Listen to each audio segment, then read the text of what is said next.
Todos en algún momento hemos conocido a una persona orgullosa. Y es obvio, porque este mundo está lleno de orgullo, de envidia, de vanidad. En esta semana vamos a ver cuál es la diferencia entre orgullo y humildad, aunque a veces el orgullo puede venir envuelto en un papel con disfraz de humildad. Bienvenido y bienvenida, mi querido hermano, mi querida hermana, al repaso de la lección número 3 para este segundo trimestre del 2026. El texto para memorizar lo encontramos en el Evangelio según San Lucas, capítulo 14, versículo 11, y dice: porque cualquiera que se enaltece será humillado, y el que se humilla será enaltecido. Como siempre, al abrir la palabra de Dios, debemos hacerlo siempre con una oración. Oremos. Amado Dios, gracias porque nos permites escudriñar tu palabra. Gracias por la inspiración a las personas que nos guían en el estudio a través del folleto de la Escuela Sabática. Queremos pedir la dirección de tu Santo Espíritu para que podamos sacar las mejores enseñanzas que tú tienes para nosotros y que a su vez podamos compartirlas con nuestros amados hermanos sobre la faz de la tierra. Perdona nuestros pecados, te lo imploramos humildemente en el nombre de Jesús. Amén. Hay veces cuando resulta fácil identificar a una persona orgullosa. ¿Por qué? Porque en muchos de los casos ni siquiera quiere estar en contacto con personas que considera no están a su altura. Como dicen muchas personas, miran por encima del hombro. Pero otras veces no es tan fácil. El autor del orgullo, de la mentira y de la vanidad siempre disfrazó sus intenciones. Eso es lo que dice el espíritu de profecía en libros como Patriarcas y Profetas o en la historia de la redención. También en el conflicto de los siglos. No siempre el orgullo es tan evidente como a veces nosotros pensamos. Y hoy vamos a ver si hay orgullo bueno, orgullo malo, por qué el orgullo es tan malo ante los ojos de Dios y por qué la humildad debe ser la característica que identifique a los hijos del pueblo de Dios de los últimos tiempos. La primera parte de la lección, la autora la ha titulado Las opresivas garras del orgullo. En la lección anterior habíamos visto que Dios hizo un mundo perfecto, todo perfecto, al ser humano lo hizo perfecto. Pero en el momento que Satanás induce a Adán y a Eva a pecar, entonces todo se contamina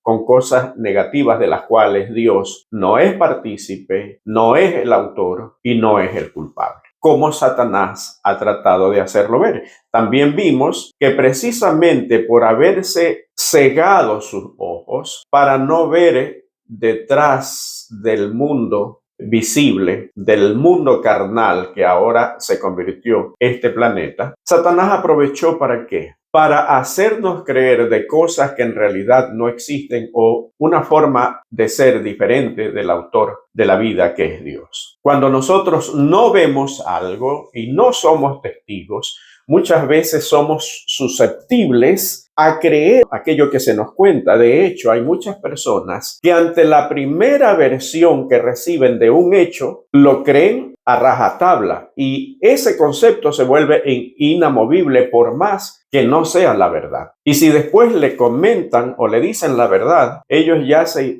prefabricaron una verdad que muchas veces es todo lo contrario y no hay quien los mueva de allí. Entonces Satanás sabe que el ser humano muchas veces actúa de esta manera, entonces vive siempre mintiendo acerca del carácter de Dios. Pero eso fue lo que vimos la semana anterior. En esta semana, la autora empieza hablando acerca de los autores de la humildad y del orgullo. Y en ambos casos hay una diferencia abismal. La una parte es la que leemos en el libro de Isaías, capítulo 14 y versículos del 12 al 14, y la otra se encuentra en Filipenses. Vamos a leer Isaías. ¿Cómo caíste del cielo, oh lucero hijo de la mañana? Cortado fuiste por tierra tú que debilitabas a las naciones. Tú que decías en tu corazón, sobre el cielo, en lo alto, junto a las estrellas de Dios, levantaré mi trono, y en el monte del testimonio me sentaré a los lados del norte. Sobre las alturas de las nubes subiré y seré semejante al Altísimo. Esta es una descripción acerca de Satanás y su aspiración de querer ser igual a Dios. Cuando habla de las estrellas del cielo, recordemos que en Apocalipsis está hablando de que las estrellas del cielo son ángeles. Entonces está hablando que Él comandará las huestes celestiales, porque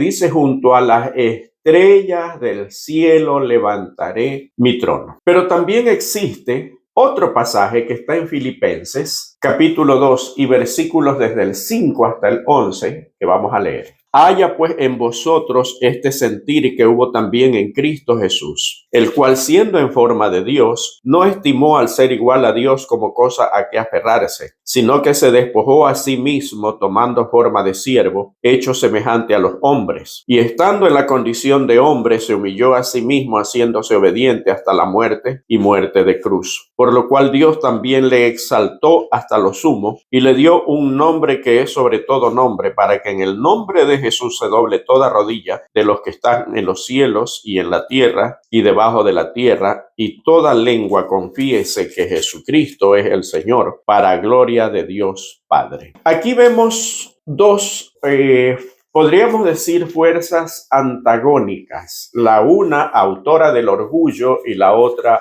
autora de la humildad. El orgullo es producto del pecado. El orgullo es producto del nuevo diseño que Satanás le puso al mundo perfecto que Dios había creado a través de la introducción del pecado en el mundo. Por lo tanto, no tiene nada que ver con Dios y no viene de Dios. Al contrario, la humildad es una de las características de Dios. ¿Por qué? Porque la humildad se manifiesta a través de ¿qué? A través de servicio. No hay otra cosa. Jesús dijo que en el día final muchos le dirán: Señor, en tu nombre profetizamos, echamos fuera demonios, hicimos milagros. Y el Señor les dirá: nunca os conocí. Terrible. Apartaos de mí, transgresores de la ley. Si quieres saber por qué digo transgresores de la ley y no hacedores de maldad, como por una mala traducción se puso hacedores de maldad, la palabra que se usa es anomía, que significa transgresores de la ley. Entonces les dirá: apartaos de mí, transgresores de la ley. Son personas con una aparente humildad, como dice el apóstol Pablo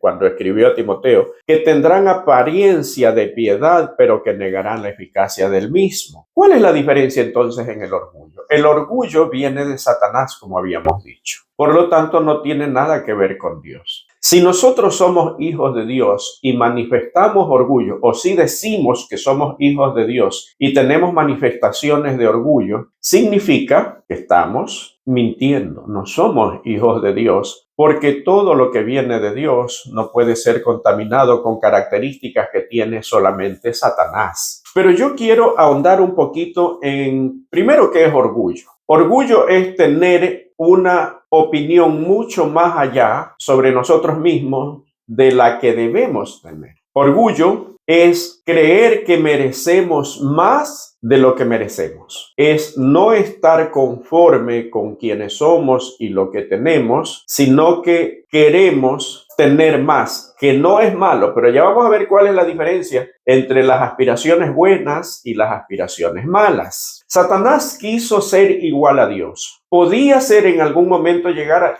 a ser igual a Dios?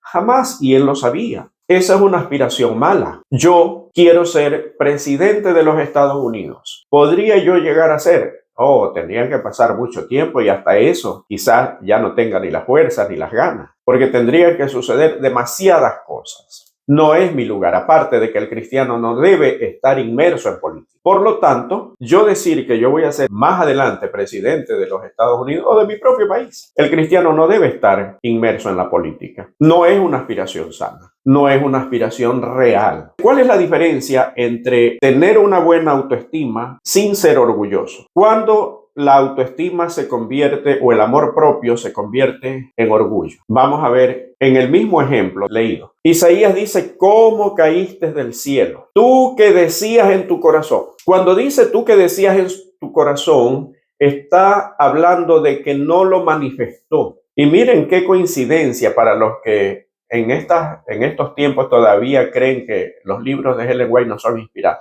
Miren qué coincidencia. Ellen White dice que fue primero en secreto y a hurtadillas como preparó su rebelión Satanás. Isaías dice, tú que decías en tu corazón, o sea, no lo manifestó abiertamente, pero había ese deseo de querer ser igual a Dios. Si yo digo que algún día quiero ser igual a Dios, estoy siendo orgulloso porque soy una simple creación de Dios, una simple criatura que por amor de Dios me hace valioso. Jesús dijo, ama a tu prójimo como a ti mismo. Eso quiere decir que yo debo tener amor por mí mismo. Pero cuando mi amor por mí mismo sobrepasa a toda comprensión o a toda aspiración, al punto de que me olvido de mi familia, me olvido de los demás, me olvido de mis hermanos, en ese momento se convierte en orgullo. Esa es la diferencia. Yo quiero poner un ejemplo. Tener aspiraciones de mejorar cada día no es malo. Eso no es orgullo. Tener aspiraciones negativas o cuando estas aspiraciones de ser mejores cada día se convierte en algo negativo. En el momento cuando yo empiezo a querer ser mejor que los demás, en ese momento se convierte en algo negativo. Yo le puedo decir a mi hijo, hijo, yo me siento orgulloso de ti. Mi hijo se porta bien, tiene muy buena conducta, es un cristiano dedicado, lleno de virtudes. ¿Cómo no le voy a decir a mi hijo, me siento orgulloso de ti? Aunque en sí la palabra orgullo pareciera no tener nada bueno, pero eso de decirle a mi hijo, me siento orgulloso de ti, de decirle a mi esposa, me siento orgulloso de ti, de decirle a las personas que amo, me siento orgulloso de ti, no tiene nada de malo, es un orgullo sano. ¿Por qué? ¿Qué debe suceder para que sea un orgullo malo? En las mismas aspiraciones mías, cuando yo trato de superar a los demás, cuando compito con los demás, eso es orgullo y vanidad. Pero cuando yo trato de superarme a mí mismo cada día, olvidándome de los demás en el sentido de competencia, eso es amor propio bueno. ¿Por qué? Porque yo no estoy compitiendo con nadie. Yo no estoy queriendo ser mejor que los demás. Yo no estoy queriendo enaltecerme por encima de los demás, sino que sé que Dios me da a mí la capacidad de ser mejor cada día en todo sentido de la palabra. Y esto es bíblico, porque el apóstol Pablo dice que él mismo constituyó a unos maestros, apóstoles, profetas. ¿Para qué? Hasta que todos lleguemos a la unidad de fe, a un varón perfecto, a la estatura de la talla ¿de quién? De Cristo. Eso quiere decir que nuestra progresión debe ser diaria, que nuestra mejora tiene que ser diaria, y eso no es malo, eso no es orgullo, pero siempre y cuando que yo hoy día mire quién fui yo ayer y que hoy día me proponga con la ayuda de Dios ser mejor. Eso es el orgullo sano. Esa es la aspiración sana, no orgullo, porque el orgullo en definitiva no tiene nada de bueno. Cuando yo hago las cosas porque quiero ser mejor que los demás, ahí ya se convierte en un problema. Eso ya no viene de Dios, eso es satánico. Y para ratificar lo que estoy diciendo, yo quiero leer el libro de Romanos capítulo 12 y versículo 3. Digo pues por la gracia que me es dada a cada cual que está entre vosotros, que no tenga más alto concepto de sí que el que debe tener, sino que piense de sí con cordura conforme a la medida de fe que Dios repartió a cada uno. Hay un hilo muy delgado entre lo que yo debo estar consciente de quién soy y de quién me creo. ¿Por qué? Si yo creo que soy más de aquello que Dios me ha hecho, entonces estoy entrando en un campo peligroso que es el orgullo.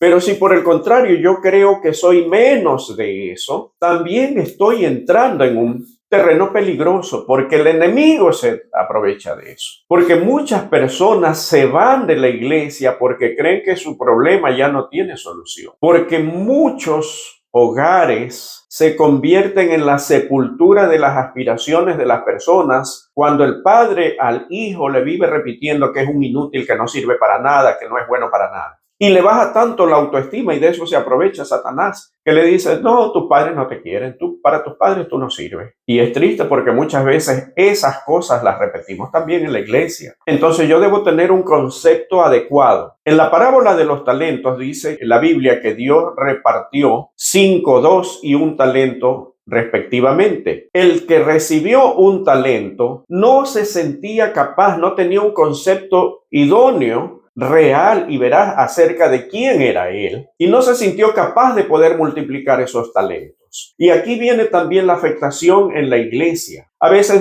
decimos, no, es que yo soy muy humilde como para hacer esto de aquí. Si Dios te está llamando, no es para enaltecerte, es porque sabe que tienes vocación de servicio, porque el liderazgo es eso, nada más, es servicio. Y ya vamos a ver un ejemplo práctico más adelante. Y esto nos lleva a la siguiente parte de la lección, que es conócete a ti mismo. Debemos conocernos a nosotros mismos. ¿Por qué? Porque en base a ese conocimiento podemos nosotros ser capaces de poder entender por qué Dios me ha llamado a su servicio. Moisés se negó varias veces al punto que Dios se enojó cuando lo estaba llamando porque le puso demasiadas excusas. No se conocía a sí mismo. Pero no podemos tener un concepto mucho más allá. A veces es fácil identificar el orgullo cuando la persona lo manifiesta abiertamente, pero hay un orgullo que es demasiado oculto, como vimos en la parte anterior acerca de los hacedores de maldad o transgresores de la ley, que son personas que están dedicadas al servicio de Dios. Ese es el orgullo peligroso. Yo soy humildemente orgulloso. Voy a poner un ejemplo. Un predicador consagrado, esto es lo que dice Ellen White, ¿verdad? Cuando un predicador es consagrado, le pide a Dios el tema para predicar. Ellen White dice que el enemigo va y trata de distraer al predicador para que no presente el tema que ya Dios se lo dio por inspiración.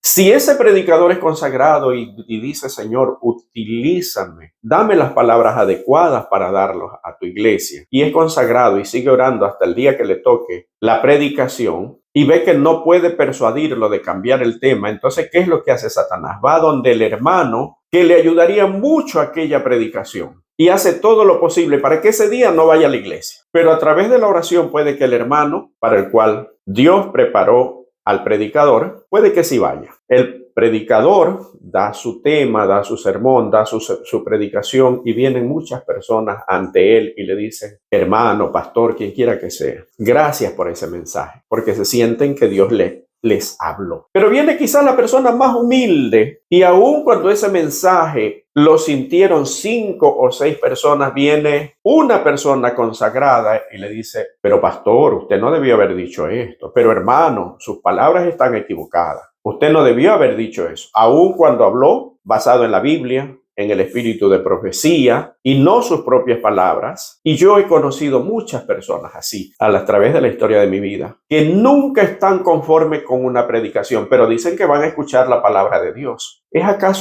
¿Acaso eso no es orgullo y arrogancia? Pero si usted le dice a esa misma persona, vaya y predique usted, no, para decir cosas así como las que usted dijo, mejor yo no las digo. Ese es el orgullo peligroso que viene disfrazado de servicio, disfrazado de bondad. ¿Por qué? Nos estamos poniendo por encima del Espíritu Santo. Porque si el Espíritu Santo inspiró al predicador y nosotros estamos cuestionando a ese predicador inspirado por el Espíritu Santo, estamos creyéndonos mejor que el Espíritu Santo. Hay otra forma disfrazada también de orgullo. A mí no me van a obligar a hacer esto. A mí no me gusta hacerlo de aquí. Eso le dijo Moisés a Dios. No con las mismas palabras, pero esa fue la actitud. Y Dios se enojó. A veces Dios nos llama a su servicio y su servicio implica una serie de responsabilidades, pero nosotros decimos, no, esto no me gusta. ¿Estamos o no estamos siendo orgullosos? Y ese es el orgullo que existe en la iglesia, envuelto en un papel de humildad. Conócete a ti mismo. Si Dios me llama, yo no puedo negarme. Yo lo único que tengo que hacer es decirle, Señor, yo no soy digno o yo no sé cómo hacerlo, pero yo sé que tú me vas a enseñar. Así como le dio sabiduría a cada uno de los que construyeron el tabernáculo en sus diferentes áreas, personas sencillas que no sabían cómo hacerlo, pero que Dios los inspiró para darle sabiduría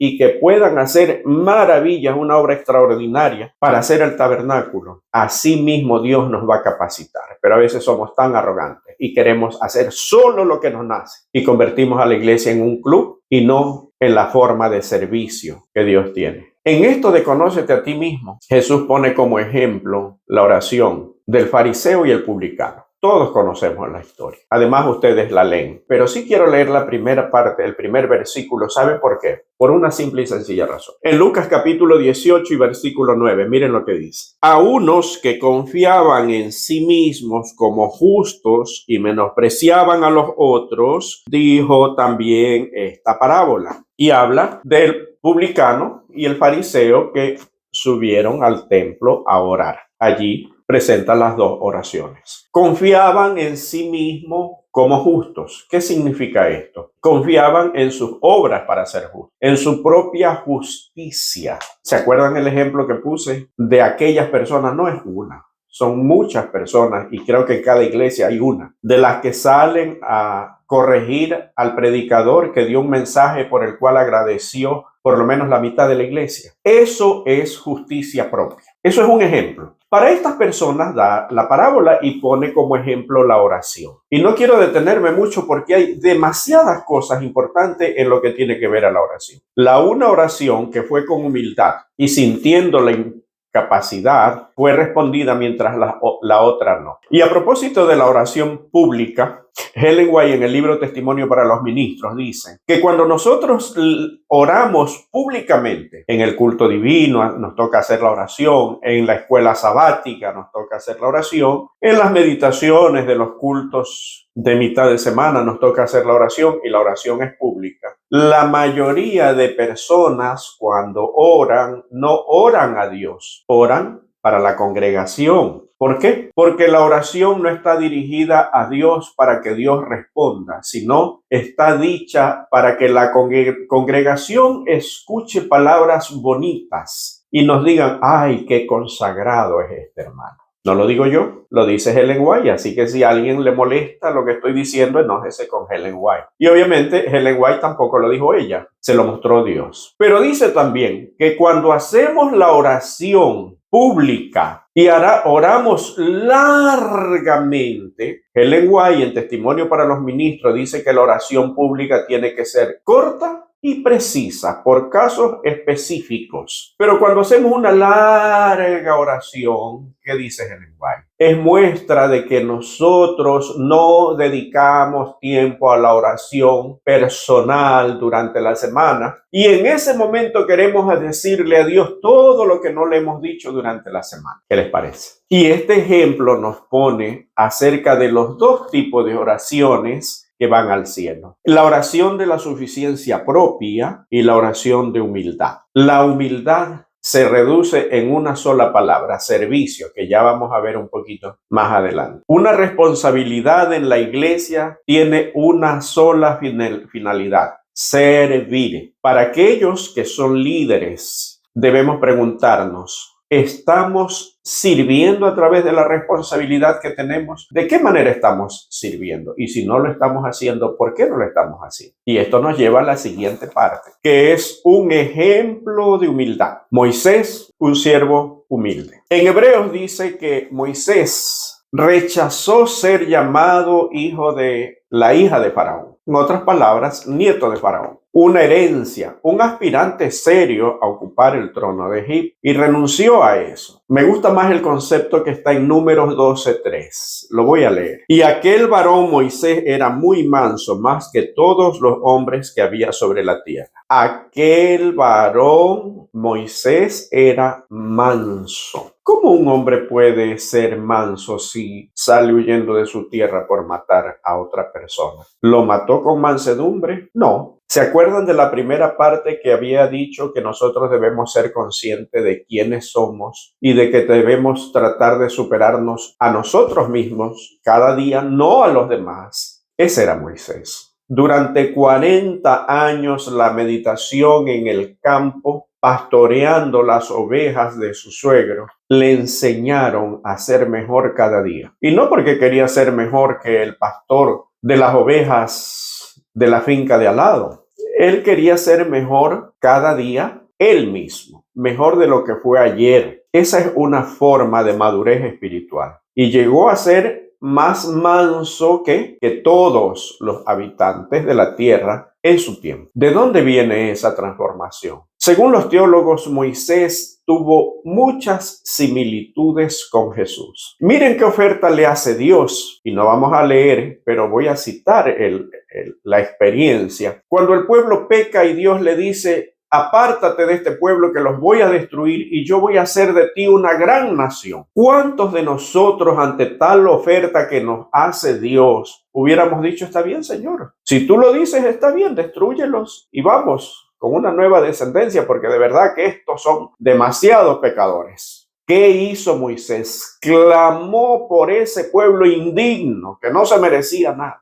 Pero allí estaba Moisés intercediendo. Símbolo de la intercesión que Cristo vendría a ser 2000 años después aproximadamente. ¿Qué les parece? ¿Cómo lo logró? No vino de él. Si nosotros pensamos que algo de lo que hacemos y de lo que damos a nuestros semejantes, a Dios, o para decirlo mejor, a Dios a través de nuestros semejantes, creemos que viene de nosotros, entonces eso se llama orgullo. Nada puede dar el hombre porque no hay nada bueno. Yo siempre pienso en el ejemplo de Job. Todo el mundo alaba a Job y su paciencia. Y es verdad, Dios dijo acerca de Job que era un varón perfecto y recto y del cual Dios se sentía orgulloso. Pero también tenía sus cosas, al punto que Dios permitió que perdieran todo para hacerlo recapacitar. Job dijo: si yo pudiera ir hasta el trono de Dios, yo presentaría mi caso, alegaría contra él y él me daría la razón.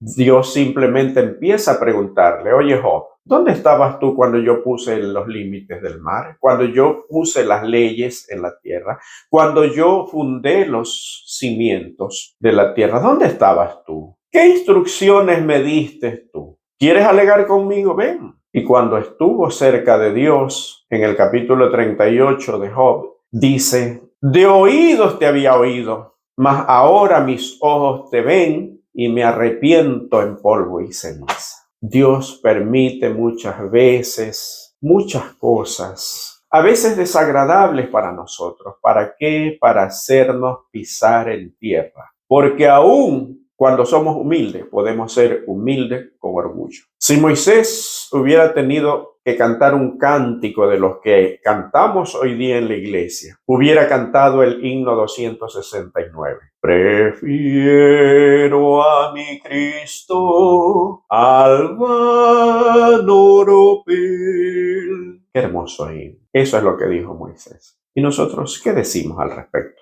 ¿Preferimos a Cristo o andamos todavía buscando la aceptación del mundo, pareciéndonos al mundo? No améis al mundo, dijo Dios. Obvio, cuando dijo eso no quiere decir que no amemos al mundo construido, al mundo físico, sino al diseño que Satanás a través del pecado le puso al mundo. Se contraponen con Dios. Y esto nos lleva a la penúltima parte de la lección, que es la mayor ofensa. ¿Cuál es la mayor ofensa para Dios? Y aquí vemos el ejemplo de la disputa que tenían entre los discípulos. Según ellos, a escondidas de Jesús, siempre vivieron preocupados por cuál iba a ser el mayor. Yo te pregunto, cierra tus ojos e imagínate que tú eres uno de los 12 discípulos. ¿Hubieras tenido la suficiente humildad como para decir: Señor, yo me contento con ser el último de tus servidores? ¿O hubieras estado disputando también el primer lugar? Hermanos, aquí hay lecciones. ¿Por qué? Porque en la iglesia todavía la gente se pelea los cargos. Una responsabilidad en la iglesia es simplemente ¿para qué? Para servir. Y nos hemos acostumbrado a pensar de que la iglesia es el club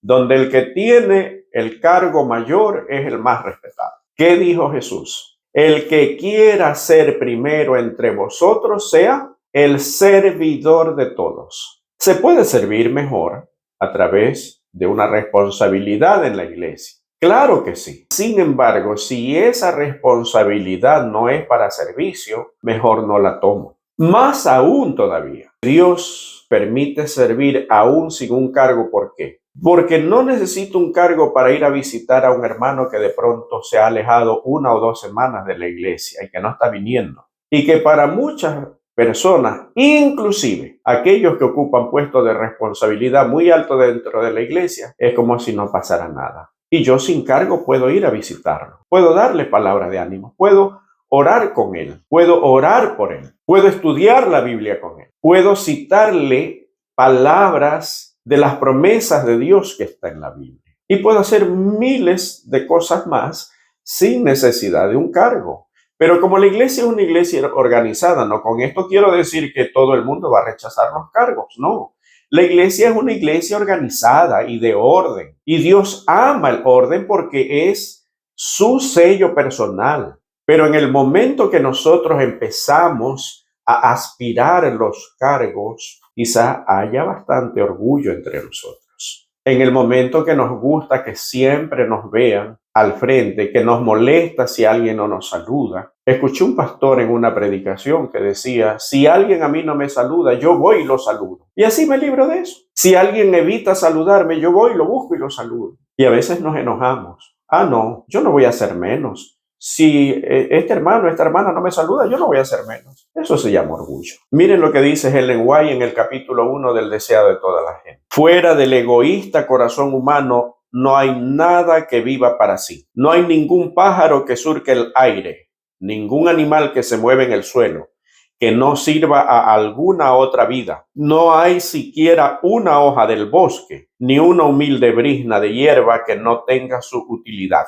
Cada árbol, arbusto y hoja emite ese elemento de vida, sin el cual no podrían sostenerse ni el hombre ni los animales. Y el hombre y el animal a su vez sirven a la vida del árbol y del arbusto y de la hoja. Las flores exhalan fragancia y ostentan su belleza para beneficio del mundo. Este mundo, aún con 6,000 años de pecado, no ha cambiado el plan original de Dios. ¿Por qué el hombre ha cambiado tanto? ¿Por qué la naturaleza, si bien es cierto que los árboles se secan, si bien es cierto que las hojas se caen, si bien es cierto que los frutos puede que se pudran y se sequen, producto del ciclo, pero aún mantienen el motivo por el cual Dios los creó? ¿Qué? Dar, servir. ¿Por qué para el hombre es tan difícil servir? Porque la naturaleza no se apartó del Creador nunca,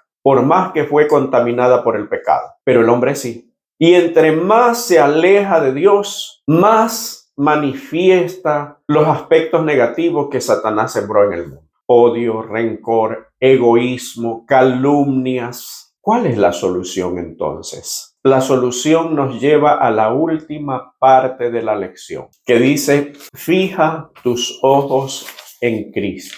En el momento que Adán y Eva pecan, se rompe la relación entre Dios y el hombre. Hay un solo puente para recuperar esa relación, esa vía, y que es Cristo. No hay otra forma. El joven rico es un ejemplo perfecto. Jesús le dice al joven rico cuando éste le pregunta, ¿qué debo hacer para heredar la vida eterna? Y Jesús le dice, guarda los mandamientos. Él, haciéndose el inocente, le dice, ¿cuáles mandamientos? Y Dios le describe el decálogo.